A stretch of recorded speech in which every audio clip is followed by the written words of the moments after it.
going to keep this as short as I can, because I don't like to talk too much. Shy's the name. Sam Shy, private guy. I was wandering around a strange city one night after my briefcase got lost at the airport. I guess it was my fault for taking a briefcase to the airport when I wasn't going anywhere. It must have been my outfit that got him nervous, what with the fedora and the trench coat. I tried explaining that I was a private guy between cases, but they weren't buying it. So I had to run the briefcase through the metal detector machine, and that's the last time I ever saw it. I asked him if it was some kind of a joke. The guard just said, "If you want jokes, go to a nightclub." Anyway, that's what I wound up doing. Hiya, hiya, hiya, this is your old pal Billy Barlow. Now they call me Barlow because I like to brag about doing the easy stuff. If you want to feel that special sense of achievement, all you gotta do is set the bar low. That's right, Billy Barlow. Get it? Speaking of bars, I'm here to perform my special Christmas stand-up routine. It's kind of a drinking game where you take a snort after each joke and see if you can still stand up when it's over. Anyway, you can probably see that I got a lot of special decorations for this Christmas show. All those beautiful wrapped boxes. They look great, don't they? But here's a little secret. They may look like Christmas presents, but they're all empty. They're just here to pretty up the stage. It was my manager's idea. He said my problem was that I didn't have any stage presence. Anyway, now I'd like to perform a little piece about how families always seem to get into arguments whenever they get together for the holidays. I call it a Christmas quarrel.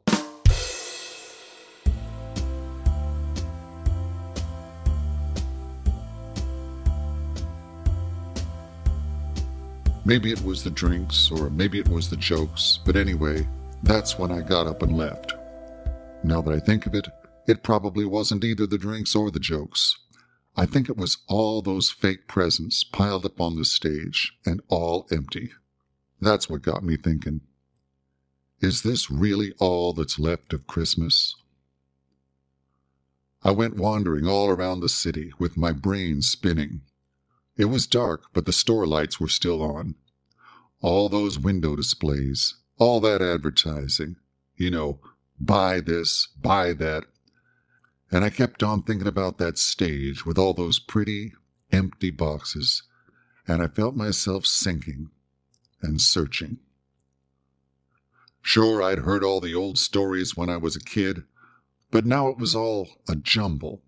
The Star of Bethlehem and the Three Wise Men. It all got tangled up with Santa Claus and that red-nosed reindeer. And the TV specials that seemed to have just been stuffed in between all the ads. Buy this, buy that. Was there anything left of Christmas? Well, after a couple hours, I wound up back at my room, and I fished out an old book that I hadn't looked at for too many years. I flipped through the pages and wound up on a section by a guy named Matthew. The thing started off with a whole list of begats, but this time I really thought about what I was reading. It started off with Abraham and Isaac and Jacob. Then it went on through some other names that weren't so familiar, although there were a couple like David and Solomon that rang a bell. There was even another Jacob, and that second Jacob was the one who begat Joseph. The guy who went with his wife Mary to Bethlehem. And I got to thinking that Joseph had a pretty good pedigree, considering. I also decided that he's got to go down as history's first really good sport. But none of that seemed to be getting me any closer to Christmas. Then there was the other bit that I thought I remembered about the wise men coming with gifts.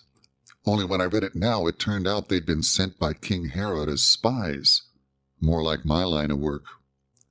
Anyway, it turned out that these wise men double-crossed Herod and just left a bunch of gifts. So I'd always thought that that was where the gift-giving came from.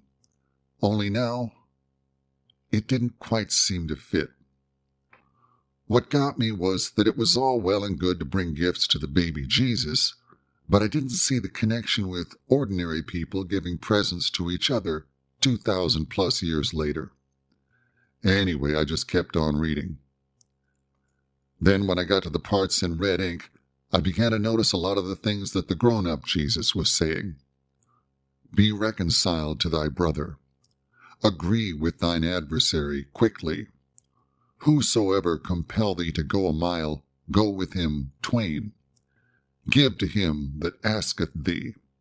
And the one I still thought I remembered, love your enemies, bless them that curse you, do good to them that hate you.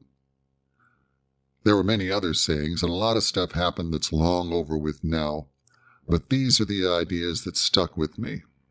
These seem to be the things that ordinary people could use now in their everyday lives. Of course, the man known as Jesus died centuries ago, and there is no physical guy now, no human being, to help, and no way to bring your gifts to him. But then, he never actually asked anyone to bring him any gifts, or even do him any favors. Anyway, what I came away with was the idea that even if it was too late to help the man Jesus, people could still do things for each other, and that now the best thing to do was to bring your gifts and favors to those of us who are still on earth. And that was when I seemed to see all those signs, the ones that said, buy this, buy that, kind of transforming into give this, give that. And it was like seeing water turning into wine. And so for this jaded old private guy, that is when I saw that, yes, there's still something left of Christmas.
And know that love will stay with you.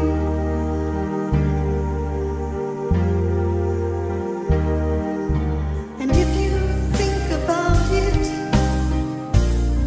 you will soon agree it's true.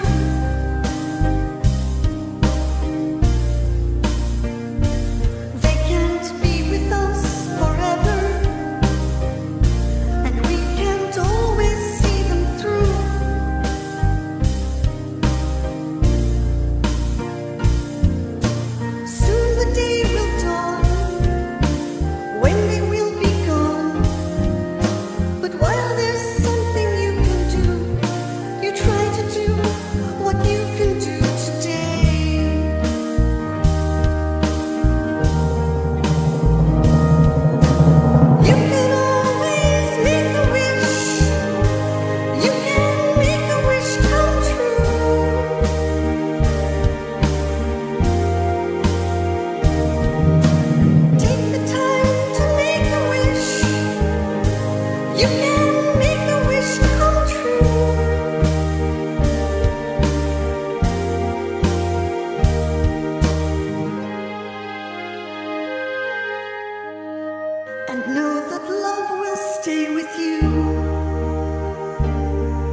and know that love